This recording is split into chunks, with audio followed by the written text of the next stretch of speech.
Olá, meus irmãos. Jeová Shalom, isto é, o Senhor é paz. Essa foi a conclusão a que Gideão chegou, ao ponto de edificar um altar ao Senhor e lhe dar exatamente esse nome, Jeová Shalom. Está lá em Juízes capítulo 6, 24. E esse é o tema de hoje. O Senhor é a nossa paz. Agora, obviamente, meus irmãos, que o Senhor é a nossa paz se e enquanto nós cremos nele e o obedecemos. E assim sendo, ele pode realizar grandes livramentos independentemente de nossa força, conforme nós veremos. Caso contrário, se nos rebelamos contra ele, ele pode nos entregar a falta de paz, conforme também veremos. O texto no qual nós vamos refletir abrange dois capítulos do livro de Juízes, Juízes 6 e 7. Desse texto, nós vamos extrair 3 lições para pensarmos brevemente dentro do tempo que nós temos para essa reflexão. O texto é um pouco longo, mas como você vai precisar lê-lo, então eu quero fazer isso aqui com você, me acompanhando aí na sua Bíblia. Então, abra aí a sua Bíblia, Juízes, capítulo 6, nós vamos ler os capítulos 6 e 7. Eu vou ler, você vai me acompanhar. Eu vou ler, tentar ler aqui um pouquinho mais rápido, porque é um pouquinho longo o texto bíblico, né? Então diz assim: Porém os filhos de Israel fizeram o que parecia mal aos olhos do Senhor, e o Senhor os deu na mão dos midianitas por 7 anos. E prevalecendo a mão dos midianitas sobre Israel, fizeram os filhos de Israel para si, por causa dos midianitas, as covas que estão nos montes, e as cavernas e as fortificações. Porque sucedia que, semeando Israel, subiam os midianitas e os amalequitas, e também os do oriente contra eles subiam, e punham-se contra eles em campo e destruíam a novidade da terra, até chegarem a Gaza, e não deixavam mantimento em Israel, nem ovelhas, nem bois, nem jumentos, porque subiam com os seus gados e tendas, vinham como gafanhotos em tanta multidão que não se podiam contar, nem a eles nem aos seus camelos, e entravam na terra para a destruir. Assim Israel empobreceu muito pela presença dos midianitas. Então os filhos de Israel clamaram ao Senhor. E sucedeu que, clamando os filhos de Israel ao Senhor por causa dos midianitas, enviou o Senhor um profeta aos filhos de Israel que lhes disse: Assim diz o Senhor, Deus de Israel: Do Egito eu vos fiz subir e vos tirei da casa da servidão, e vos livrei da mão dos egípcios e da mão de todos quantos vos oprimiam, e os expeli de diante de vós, e a vós dei a sua terra.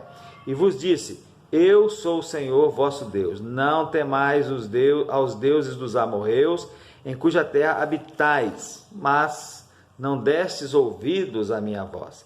Então o anjo do Senhor veio e assentou-se debaixo do carvalho que está em Ofra, que pertencia a Joás, a Biezrita, e Gideão, seu filho, estava malhando trigo no lagar, para o salvar dos midianitas. Então o anjo do Senhor lhe apareceu e lhe disse: O Senhor é contigo, varão valoroso. Mas Gideão lhe respondeu: Ai, Senhor meu, se o Senhor é conosco, por que tudo isto nos sobreveio? E que é feito de todas as suas maravilhas que os nossos pais nos contaram, dizendo: Não nos fez o Senhor subir do Egito? Porém agora o Senhor nos desamparou e nos deu nas mãos dos midianitas. Então o Senhor olhou para ele e disse: Vai nesta tua força e livrarás a Israel da mão dos midianitas. Porventura não te enviei eu? E ele lhe disse: Ai, Senhor meu, com que livrarei a Israel?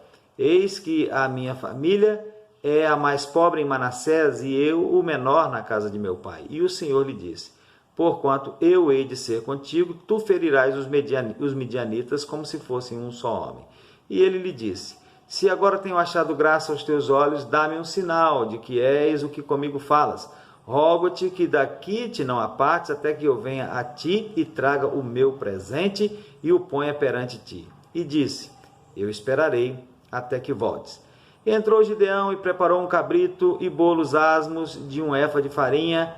A carne pôs no açafate, e o caldo pôs numa panela, e trouxe-lhe até debaixo do carvalho, e lhe o apresentou. Porém o anjo de Deus lhe disse: Toma a carne e os bolos asmos, e põe-nos sobre esta penha, esta pedra, e verte o caldo. E assim o fez. E o anjo do Senhor estendeu a ponta do cajado que estava na mão e tocou a carne e os bolos asmos. Então subiu fogo da penha e consumiu a carne e os bolos asmos. E o anjo do Senhor desapareceu de seus olhos. Então viu Gideão que era o anjo do Senhor e disse Gideão: Ah, Senhor Jeová, que eu vi o anjo do Senhor face a face. Porém o Senhor lhe disse: Paz seja contigo, não temas, não morrerás.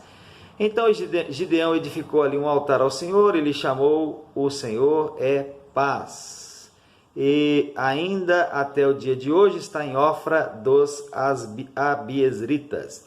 E aconteceu naquela mesma noite que o Senhor lhe disse: Toma o boi de teu pai, a saber, o segundo boi de 7 anos, e derriba o altar de Baal, que é de teu pai, e corta o bosque que está ao pé dele. E edifica ao Senhor teu Deus um altar no cume deste lugar forte, num lugar conveniente, e toma o segundo boi e o oferecerás em holocausto com a lenha que cortares do bosque. Então Gideão tomou 10 homens dentre os seus servos e fez como o Senhor lhe dissera. E sucedeu que, temendo ele a casa de seu pai e os homens daquela cidade, não o fez de dia, mas fê-lo de noite. Levantando-se, pois, os homens daquela cidade de madrugada, eis que estava o altar de Baal derribado, e o bosque que estava ao pé dele cortado. E o segundo boi foi oferecido no altar de novo edificado. E uns aos outros disseram: Quem fez esta coisa? E esquadrinhando e inquirindo disseram: Gideão, o filho de Joás, fez esta coisa. Então os homens daquela cidade disseram a Joás: Tira para fora o teu filho, para que morra, pois derribou o altar de Baal e cortou o bosque que estava ao pé dele. Porém Joás disse a todos os que se puseram contra ele: Contendereis vós por Baal? Livrá-lo-eis vós? Qualquer que por ele contender, ainda esta manhã será morto. Se é Deus, por si mesmo contenda, pois derribaram o seu altar. Pelo que naquele dia eles chamaram Jerubaal, dizendo: Baal contenda contra ele, pois derribou o seu altar. E todos os midianitas e amalequitas e os filhos do Oriente se ajuntaram num corpo e passaram e puseram o seu campo no vale de Jezreel. Então o Espírito do Senhor revestiu a Gideão, o qual tocou a buzina, e os abiezritas se ajuntaram após ele. E enviou mensageiros por toda a tribo de Manassés, que também se convocou após ele. Também enviou mensageiros a Azer e a Zebulon e a Naftali, e saíram-lhe ao encontro. E disse Gideão a Deus: Se hás de livrar a Israel por minha mão, como tens dito, eis que eu porei um velo de lã na eira. Se o orvalho estiver somente no velo, e secura sobre toda a terra, então conhecerei que hás de livrar Israel por minha mão, como tens dito. E assim sucedeu, porque ao outro dia se levantou de madrugada e apertou o velo, e do orvalho do velo espremeu uma taça cheia de água.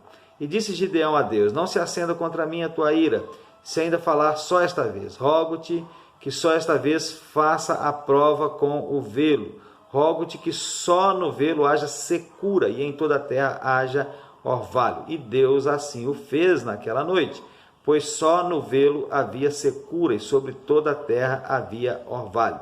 Então Jerubaal, que é Gideão, se levantou de madrugada e todo o povo que com ele havia, e se acamparam junto à fonte de Arode, de maneira que tinha o arraial dos midianitas para o norte, pelo outeiro de Moré, no vale. E disse o Senhor a Gideão: Muito é o povo que está contigo, para eu dar os midianitas em sua mão, a fim de que Israel se não glorie contra mim, dizendo: A minha mão me livrou. Agora, pois, apregou aos ouvidos do povo, dizendo: Quem for covarde e medroso, que volte e vá-se apressadamente das montanhas de Gileade. Então voltaram do povo 22.000, e 10.000 ficaram.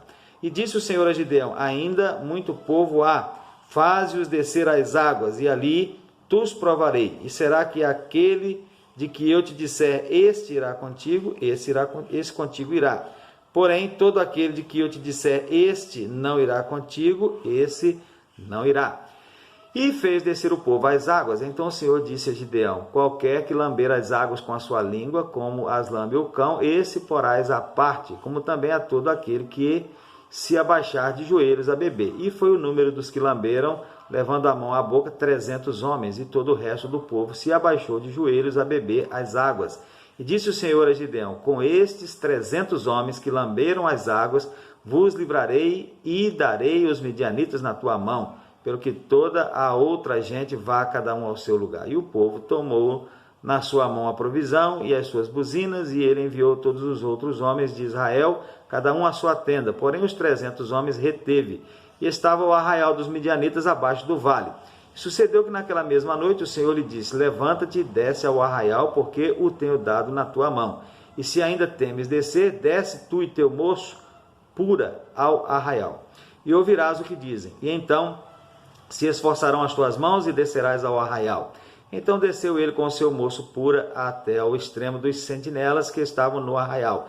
E os midianitas e amalequitas e todos os filhos do Oriente jaziam no vale como gafanhotos em multidão.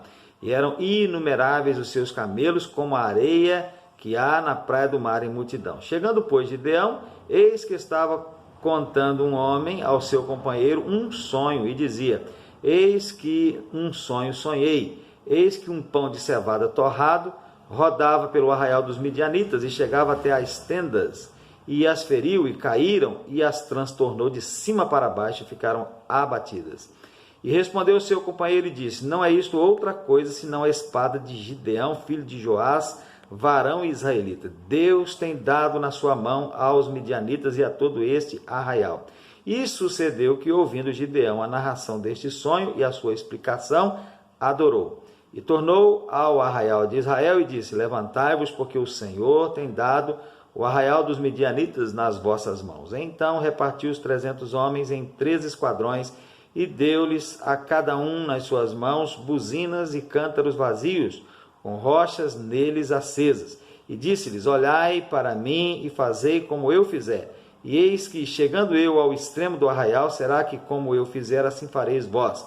Tocando eu e todos os que comigo estiverem a buzina, então também vós tocareis a buzina ao redor de todo o arraial, e direis: pelo Senhor e Gideão. Chegou, pois, Gideão e os 100 homens que com ele iam ao extremo do arraial ao princípio da vigília da meia-noite, havendo-se já posto as guardas, e tocaram as buzinas e partiram os cântaros que tinham nas mãos. Assim tocaram os 3 esquadrões as buzinas e partiram os cântaros, e tinham nas mãos esquerdas as tochas acesas, e nas suas mãos direitas as buzinas que tocavam, e exclamaram: espada do Senhor e de Gideão. E ficou-se cada um no seu lugar ao redor do arraial. Então todo o exército deitou a correr, e gritando fugiram. Tocando, pois, os 300 as buzinas, o Senhor tornou a espada de um contra o outro, e isto em todo o arraial. E o exército fugiu para Zererá até Bet-sita, até os limites de Abel-meolá, acima de Tabate. Então os homens de Israel, de Naftali, de Azer e de todo Manassés foram convocados e perseguiram aos midianitas. Também Gideão enviou mensageiros a todas as montanhas de Efraim, dizendo: descei ao encontro dos midianitas e tomai-lhes as águas até Bet-bara, a saber, o Jordão. Convocados, pois, todos os homens de Efraim, tomaram-lhes as águas até Bet-bara e Jordão. E prenderam 2 príncipes dos midianitas, Oreb e Zeeb, e mataram a Oreb na penha de Oreb, e Zeeb mataram no lagar de Zeeb, e perseguiram os midianitas, e trouxeram as cabeças de Oreb e de Zeeb a Gideão, da além do Jordão. Então, meus irmãos, é uma história bem interessante. E com histórias como essa, nós podemos aprender grandes lições. E essas lições têm a ver com o fato de que o Senhor é a nossa paz. Quando nós tememos, quando nós obedecemos, quando nós damos ouvidos, permanecemos na fidelidade ao Senhor, Ele é a nossa paz. Então nós aprendemos grandes lições, dentre elas 3, nas quais eu quero refletir com os irmãos hoje. Vou tentar ser breve.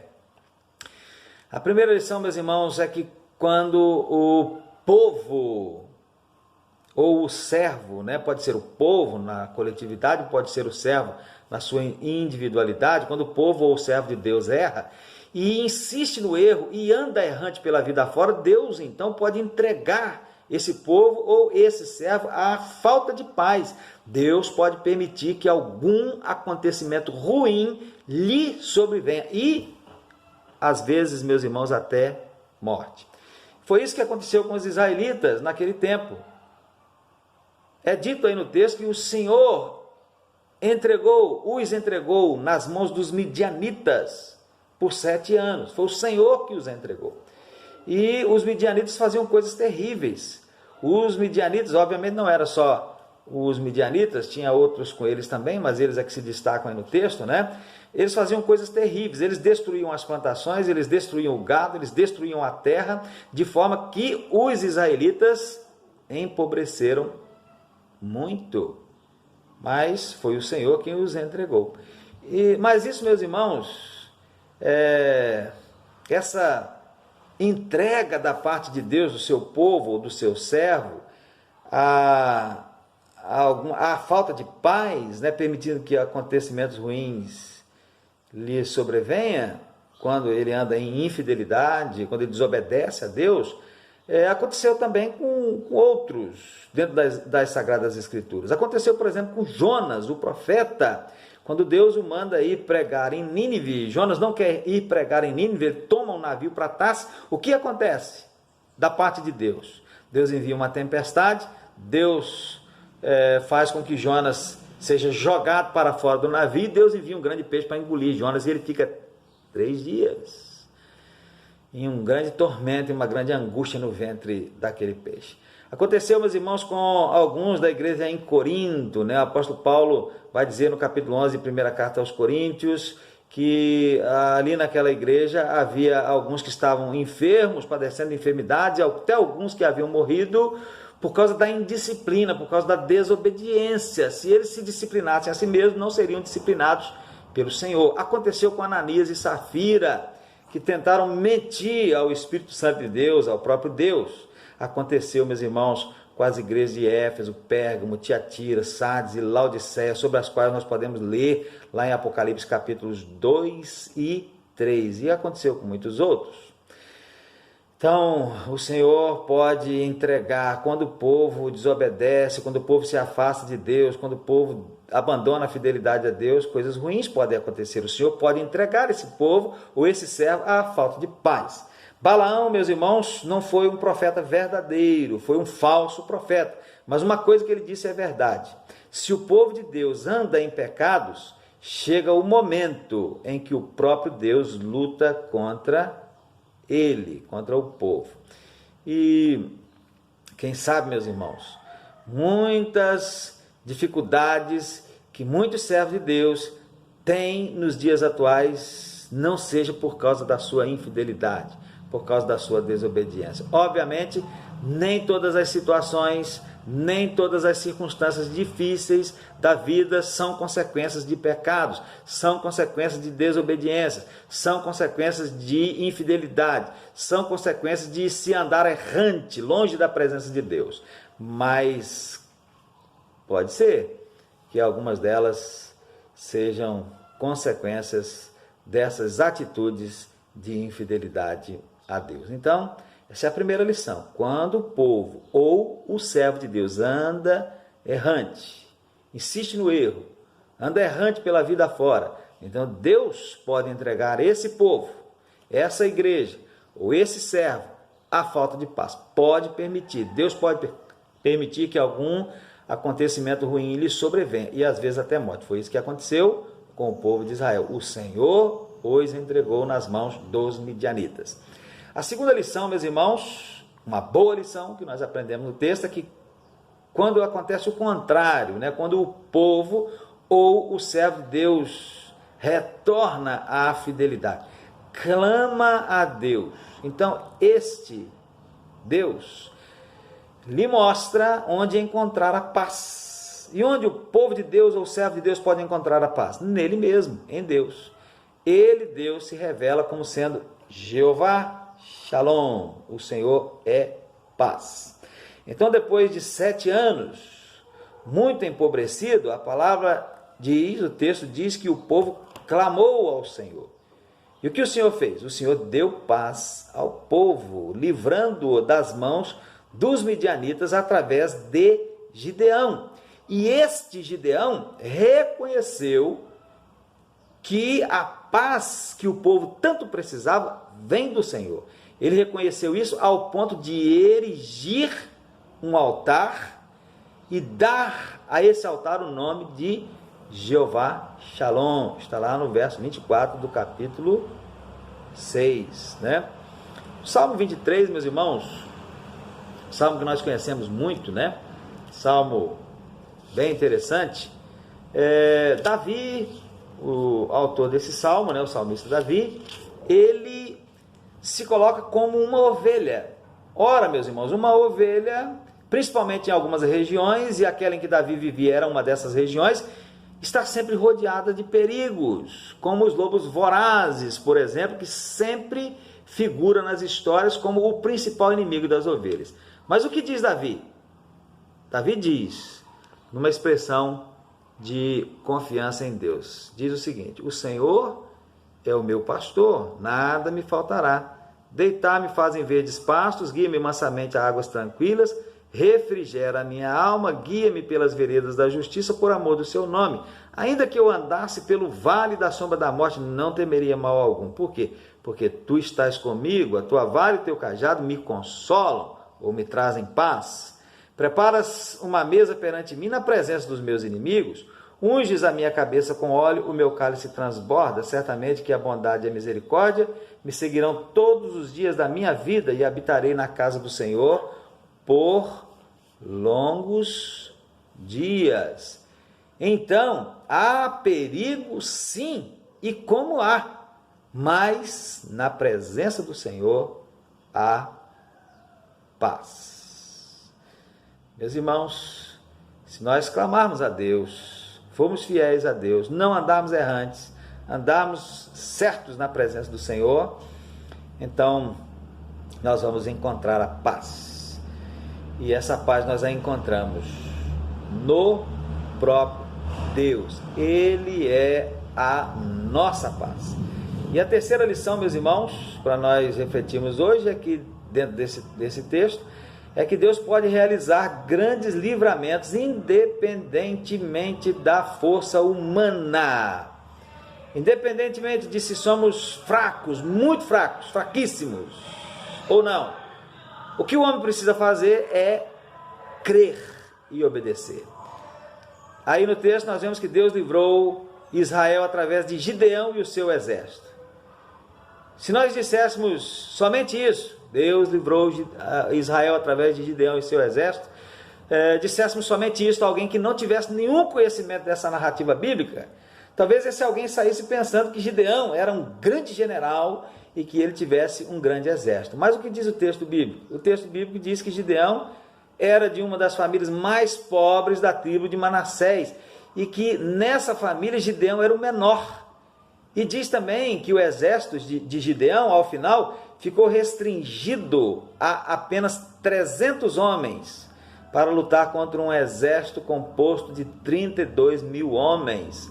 Mas, porém, entretanto, conquanto, o texto também diz, meus irmãos, que Deus disse a Gideão: porque eu hei de ser contigo, tu ferirás os midianitas como se fossem um só homem. E também o texto diz que Deus disse a Gideão que o exército deveria ser pequeno, nas palavras do próprio Deus, a fim de que Israel não se glorie contra mim, dizendo: a minha mão me livrou. Então Gideão era humanamente fraco, e seu exército, comparado ao exército inimigo, poderia ser considerado uma verdadeira piada. Mas o Deus que estava com Gideão era e é o Senhor dos exércitos, aquele que não depende de nenhuma força humana para dar livramento de qualquer que seja a situação.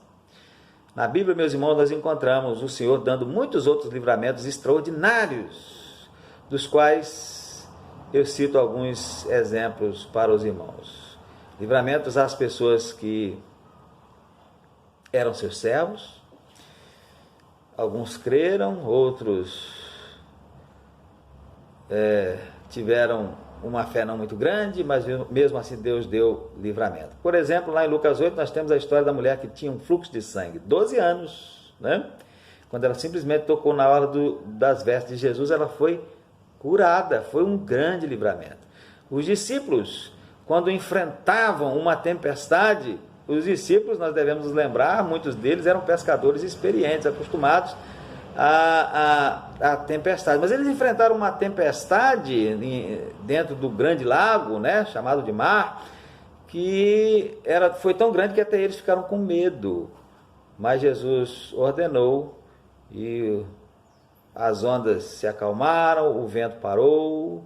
Então foi um grande livramento. E, meus irmãos, a própria salvação, né, que é o maior de todos os livramentos. Para esse livramento, a salvação, nós necessitamos completamente de Deus em Jesus. Então o Senhor, Ele nos dá muitos livramentos, Ele dá muitos livramentos extraordinários aos seus servos. Então nós podemos experimentar grandes livramentos de Deus se simplesmente crermos nele e o obedecermos, e independentemente das circunstâncias. O nosso Deus é o mesmo ontem, hoje e eternamente. Ele pode até agir de maneira diferente, pode até deixar de agir de determinadas maneiras, mas ele continua o mesmo, tem o mesmo poder e continuará sendo o mesmo e tendo o mesmo poder para todo sempre. E nós teremos grandes experiências com ele e o experimentaremos como Jeová Shalom, como a nossa paz, quando nós soltarmos as rédeas de nós mesmos e nos jogarmos em seus braços rendidos, entregues a ele. Então, repetindo e concluindo, quando o servo de Deus persiste em viver no erro, ele corre o risco de ser abandonado por Deus em uma circunstância difícil e disciplinadora. Mas quando o servo de Deus clama a Deus com sinceridade de coração, ele encontra paz, independente das circunstâncias. Quando o homem crê de todo o coração e obedece, ele pode ter grandes experiências com o Deus Todo-Poderoso. Sendo assim, meus irmãos, que tal se nós, Igreja Batista em Muqui, todos nós, a começar em mim, fazermos o que Deus nos diz em sua palavra e deixarmos todo o embaraço e o pecado que tão de perto nos rodeia, deixarmos de prover para a nossa carne toda e qualquer coisa que a alimente no tocante ao pecado, aborrecermos até a roupa manchada pelo pecado, despojarmos-nos de toda a aparência do mal e seguirmos clamando, crendo e obedecendo a Deus de todo o coração. Que tal? Não será bom? Certamente que sim. Seremos abençoados, como Gideão foi. Experimentaremos mais ainda do que já experimentamos a paz de Deus e cumprir-se-á em nosso meio a palavra que nós lemos em 2 Crônicas 7,14. Se o meu povo, que se chama pelo meu nome, se humilhar e orar e buscar a minha face e se converter dos seus maus caminhos, então eu ouvirei dos céus e perdoarei os seus pecados e sararei a sua terra. Seremos abençoados, seremos frutíferos e seremos vaso de honra para a glória do nosso Deus. Que tal, meus irmãos, sermos assim? Você gostaria de ser assim? Se você gostaria de ser assim, fale isso para Deus em oração. Comprometa-se a isso. E esforce-se por, de fato, ser assim. Você vai ter grandes experiências com Deus Todo-Poderoso. Deus abençoe a sua vida. Amém.